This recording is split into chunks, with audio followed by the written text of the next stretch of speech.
All right, so first review, what does all this mean? Why do we have to take limits in the first place, right? This is like big picture stuff. So why are we taking limits at all, right? This is a foundational function in calculus because of the dividing by zero. So we saw a lot of functions that, had like little gaps here, or you saw they might, do this, and we have all sorts of undefined things. We might have rational equations that do this, right, and have some dividing by zero asymptotes and things like that. So we cannot get an answer at some of these, even though there could be a place it gets really, really close to. So that's what limits are for. It's to answer the question of what happens with all these different cases divided by zero or whatnot. So let me see here. Let's draw this red. Let's start here. Let me just draw a straight function, right? General straight function here. And this limit, as x approaches c, c is somewhere on the x-axis, right? This is x-axis. Bigger. There we go. All right. And the idea is that let's say that there is some undefined value at c. So if I plug in c in there, it'll give me 0 divided by 0. It doesn't give me a real answer. However, we can see if we get closer and closer to it, right? Like instead of c, but just a little bit above and a little bit below c, it's going to give me some answer that's really close to what we call the limit. Right? That's over here. So the limit is on this side. But I can't figure out that actual number unless I say, well, let's just go a little bit below and a little bit above. Right? A little bit below, a little bit above. And see how close I can get as close as possible, right? And what I want to do is find out, well, what's the range I'll have to pick on the x-axis, right? So we have special names for both of these. Right here is going to be plus epsilon, and down here be minus epsilon. And then that helps us find this value right here, which is minus delta and plus delta.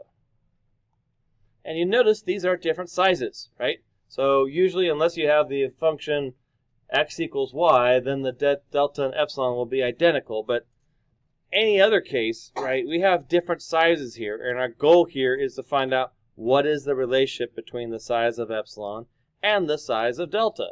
We did this before with like neighborhoods and everything like that, so it should be somewhat familiar when we start doing this. So I'm going to fill this in. As x values get close to some value of c, right, the function value gets closer and closer to L. Right? But if it's continuous, sure, you could just plug in the c and get what the limit is. But if it's not, then that's why we just get infinitely close to it. Infinitely close from both sides, right? And that'll give us infinitely close to some limit on here, right? Top and bottom. So that's what all this jargon is down here.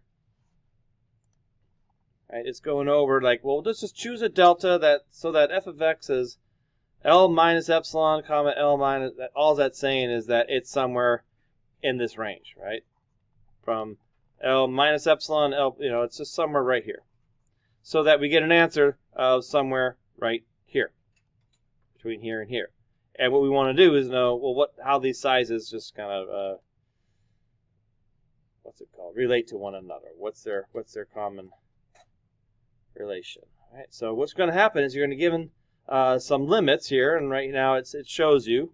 Like, let's do like the limit of 3x, and as x goes to 5, and of course we get 15. This is a straight line. There's no gaps, there's no holes, there's no jumping, there's no asymptotes. So you can just plug in 5, 3 times 5 is 15, and get the limit. But we want to prove it by coming up with the relationship between these two. So here's how we write these out. Okay, it's going to look very similar. So we start off with like, well, if the distance from any x to that c value, that in this case is 5, right? We're saying that's less than delta, right? Then the distance from function. You notice how I repeatedly say the distance from, not absolute value of, because that's really what absolute value stands for. And then of minus the function minus the limit. It's going to be less than epsilon. So I did a lot of color coding here just so you can see where everything's coming from and relate it back to the graph.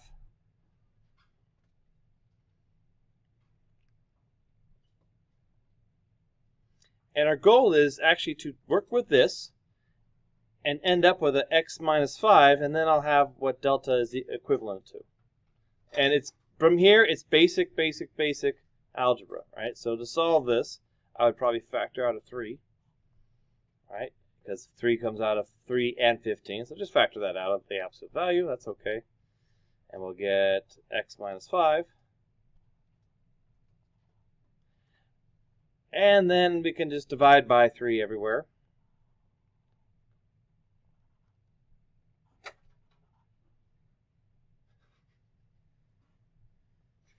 And we'll get absolute value of x minus 5, or the distance from x to our c value, is epsilon over 3. Right? And actually, we are done with the problem. That's all. Now, why? Now the question is why? Why does that prove anything? All right, so we're saying the distance from our x values to 5 is going to be less than delta, and then we use this version of it, and we got the same thing. We got the distance from x minus 5 is also less than epsilon over 3, which means these are equivalent because they're both less than the distance from x to 5. So we have established, because of that, wrong button. We have established because of that delta is equal to epsilon over 3. That's what we're going for. So now we can say, well, what does that mean? It means the delta, every delta value is going to be a third of or 3 times smaller than epsilon. So if I was to graph this, my epsilons will be bigger with my delta being 3 times smaller. Try that again. So go ahead and sketch this graph right here so we know what this actually means. So if I had the function 3x, so that's a slope of 3, something like that. And let's say 5 is right here, arbitrarily, just place it right there.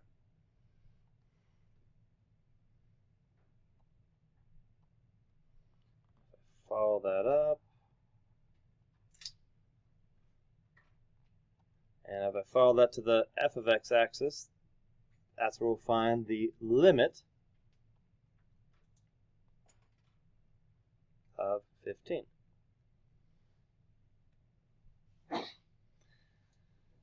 Now if I look at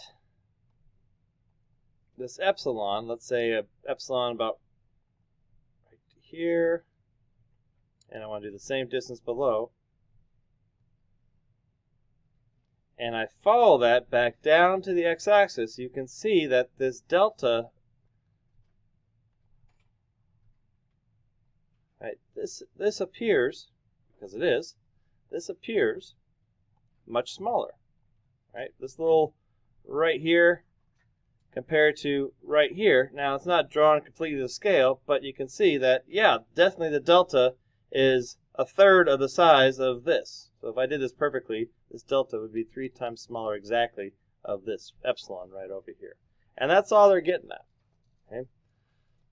That's all we're getting at here. All right, so go ahead and try to do the same steps, just kind of, they're side by side here, so you can kind of mimic them, right? They're color-coded so you can see where everything goes, and also sketch the diagram as well, so you can actually see what it is you have, solved for. And do take a note when you start getting to this calculus stuff, you're not going to be learning a lot of new math on how to solve things. You're going to be doing like this, absolute value solving, which is Algebra 1. But then interpreting what your answers start meaning. So when you start going from calculus to engineering classes, you know what your answers mean, so you can use those to help build things that actually work, right? It's taking all this math and putting it into action by understanding what it means.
All right, so we should have something that looks like that.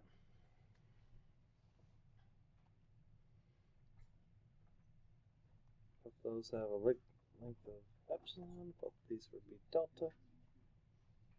There and there. All right, so that's the first type of problem you'll be asked to work with, and it's just find the relationship between delta and epsilon. There is not a coincidence that the slope is 3 and it's epsilon over 3. And here the slope is 2 and this one's epsilon over 2. So as you do more of these, you'll see more patterns. We're only going to stick to, I believe, these linear equations that are straight lines. When you get to the next level, that's when you start looking at, calculus, trig functions, sine times secant squared over, x squared minus 1. Doing those types of problems with definitional limit, much more challenging. We're kind of sticking to this just for the conceptual part, so you understand what you're doing, and then later on down the road, you can apply it to, bigger and grander things. So this is the first type. Second type is right here where they just give you the function, and they'll give you a few extra epsilons that actually get the delta value. So right here, we're just saying, hey, whatever the delta is, it's going to be the epsilon divided by 2. This is saying, okay, well, epsilon's now this. What does delta equal? So you just plug it in here. 0.01 divided by 2 would be 0.005. And that's it. So these little problems that have this, it just means do the same thing, do all this, and at the very end, you'll just have two little calculations of, well, whatever this happens to be, epsilon divided by 2, got the answer. Another epsilon divided by 2, got an answer, and that's it. Okay. You also notice that it does not give us, it does say x approaches 3 here, right?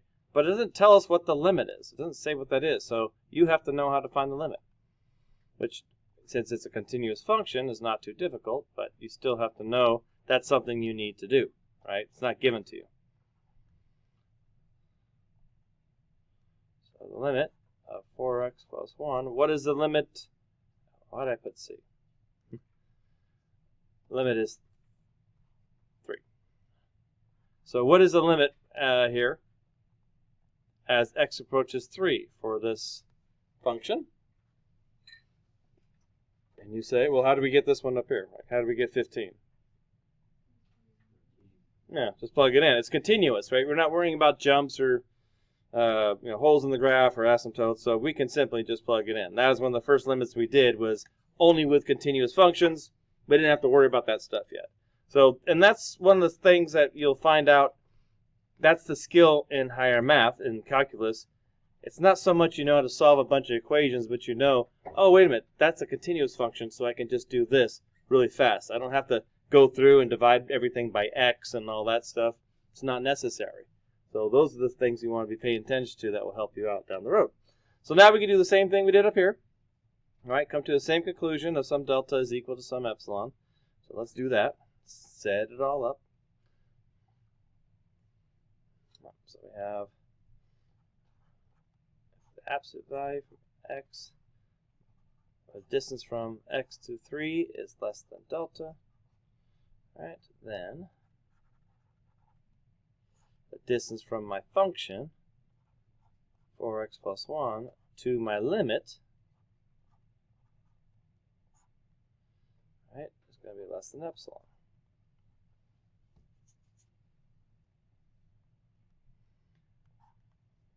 A little math magic.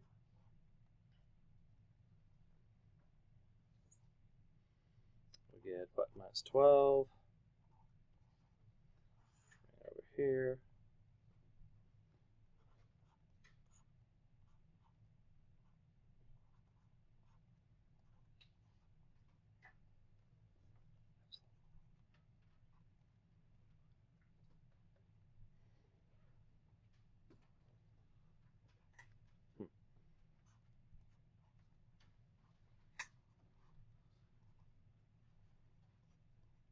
All right, so no surprise. We saw, I pointed out that pattern earlier, that, yeah, slope of 3, epsilon over 3, slope of 2, epsilon over 2, slope of 4, epsilon over 4, right? So not a big shocker there. So we can confidently say, yes, our delta is equal to 1/4 of the size of epsilon.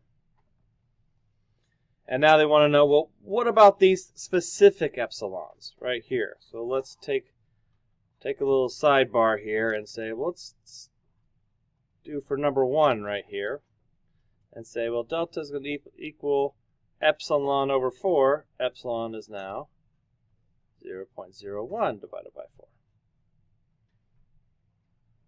Do a little quick calculation and you get some number. Same thing below.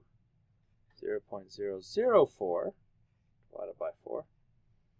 That one's a little bit easier. 0.001. I guess it's not too bad. If 1 divided by 4 is 0.25, well, 0.01 divided by 4, 0.025. So that's what it's asking about.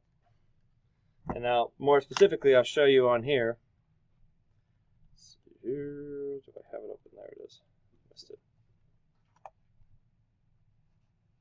So, and I'll post this with the assignment that you could plug in and input here the function 4x plus 1, set the c equal to 3, and then we can make the epsilon anything we want. 0.01, and it'll tell me right there, okay, your delta is 0.0025. I can make this, what was the other one? 0.004, I think. Yeah, and that'll give me a delta of 0.001. It's just making sure you're using the smallest possible area here. Right? And if I had the wrong function, or the wrong thing, if this is over 2, you can see it'd be way too big. The epsilon's way too big for this delta. So this epsilon over 4 is perfect for this particular function. If I change this to a 3x instead of a 4x, ooh, where'd you go? Be way down here. Yeah. And I zoomed back in here. Yeah. Now you can see this doesn't quite fit either. Right, so we wanted these red dots here to be on the corner. That means it's a perfect fit. So everything has to be perfect, right, through our calculations. So if you want to play around with it, you can you can take the homework problems, put them in here, put the function there, change your value that you're approaching, and alter your epsilon, usually epsilon over something. You know, you're changing the number on the bottom, and then you can actually input the epsilon specifically if it's one of those types of problems and see what it looks like. But kind of cool, and if you like looking at the guts and see how I calculated everything. That's there as well. Into this type of programming stuff. I find it pretty cool. All right, so let you work on that for a while, which the homework is not there. But this is going to be homework 66. And the first few problems on page 461 are just going to be domain range review, just solving some inequalities as practice. And then this 29 through 33, those are the problems we just went over. But that first part is more just review. Like we just had domain and range on the quiz, and we've solved inequality, absolute value inequality equations before as well. Okay. All right, so you got a little bit of time in class, to get a lot or all of this done. So get to it, and let me know if you have any questions.